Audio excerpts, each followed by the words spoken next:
This video provides an introduction to the Q-Skills Six Sigma module. Q-Skills is a self-paced e-learning product designed for people of any skill level from any industry. We'll start by looking at the Q-Skills menu, and from this we'll select the Introduction to Six Sigma. We'll see here that there's two means of moving through the training course.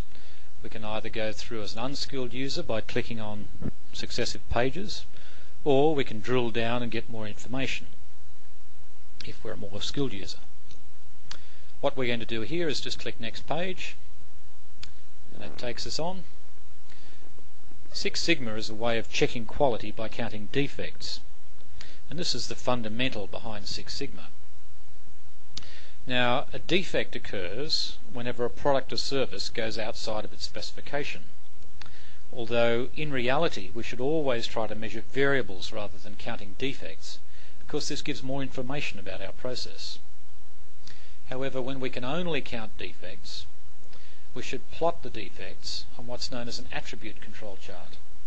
And from an attribute control chart, if we want to, we can calculate sigma. Not that this is particularly useful, but this is the way we should calculate it. Under no circumstances should we ever use Six Sigma tables, because this will give false results. Let's just move on. Six Sigma sets a target for quality, and that target is based on a specific level of defects. And the way Six Sigma does this is by broadening specification limits so that defect levels are reduced. But this can only happen if the process is predictable. If the process is not predictable, any number of defects may occur, no matter where the specification has been set.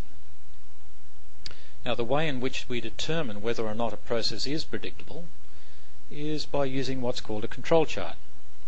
And we'll go on later in Q-Skills to learn how a control chart is used and how it does predict whether a process is predictable or not. Now, we may happen to have a process that is operating on target and producing good quality. But in reality, the target is set by what the customer wants. And if our process is not capable of achieving this, we'll produce defects. Of course, the way we monitor the process, the way we monitor the voice of the process, is using a control chart. And there's often a lot of confusion around this, but there is no such thing as a Six Sigma control chart. Control charts always use 3 sigma limits.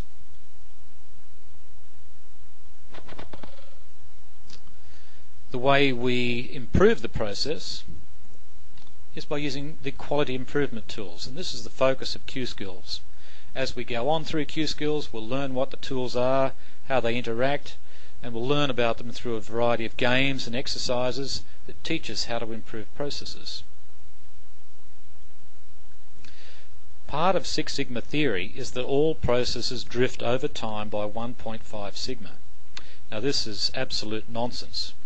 If such drifts do occur, defects will be produced, because the process won't be in control and it won't be predictable. If the process is not predictable, anything can happen. In reality, if processes are well managed, drifts will not occur, and you can maintain good quality. As a result, what is much more important than counting defects is to measure variation, keep the process on target, and to reduce variation.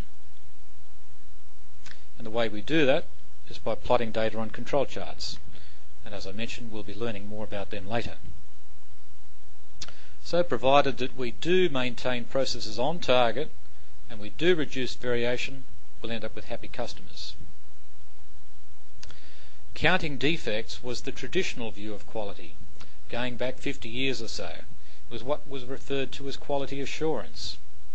What is much more important is to keep